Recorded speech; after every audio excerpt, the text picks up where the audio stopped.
16 ऑगस्टला महाविकास आघाडीचा मुंबईमध्ये महामेळावा होणार आहे। तिन्ही पक्षांच्या प्रमुख पदाधिकाऱ्यांचा हा मेळावा होणार आहे। मविया मुंबईमधनं विधानसभेचं बिगुल वाजवणार आहे। पवार, ठाकरे त्याचबरोबर काँग्रेसचे नेते या कार्यकर्त्यांना मार्गदर्शन करतील अशा स्वरूपाची माहिती आहे। आणि याच विषयीचे ताजे अपडेट्स घेऊया। प्रतिनिधी बालाजी पोद्दार आपल्या सोबत आहेत। बालाजी, 16 ऑगस्टला महाविकास आघाडीचा हा मुंबईमध्ये महामेळावा होतोय।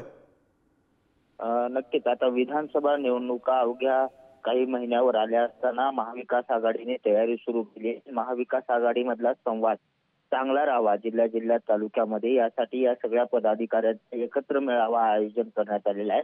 मुंबईमध्ये 16 ऑगस्टला हा मेळावा होणार असून याला मार्गदर्शन शरद पवार, ठाकरे आणि नाना पटोले हे करणार आहेत। आणि पुढली सगळी रणनीती जी आहे महाविकास आघाडीची विधानसभेची जी ठरणार असून विधानसभा कशी लढायचं हे सुद्धा ठरणार आहे। त्यासाठीचं हे सगळं नियोजन जे आहे ते आता सुरू करण्यात आलंय। मेळाव्याचं ठिकाण आणखी समजलेलं नाही, मात्र मेळावा 16 तारखेला होणार आहे आणि त्याची तयारी जी आहे ते महाविकास आघाडीकडून आता सुरू करण्यात आली आहे। गुरु बरोबर, त्यामुळे विधानसभेसाठी आता महाविकास आघाडी सुद्धा कामाला लागलेली आणि त्याच अनुषंगाने घडणाऱ्या घडामोडी। धन्यवाद बालाजी या सगळ्या सविस्तर माहितीसाठी।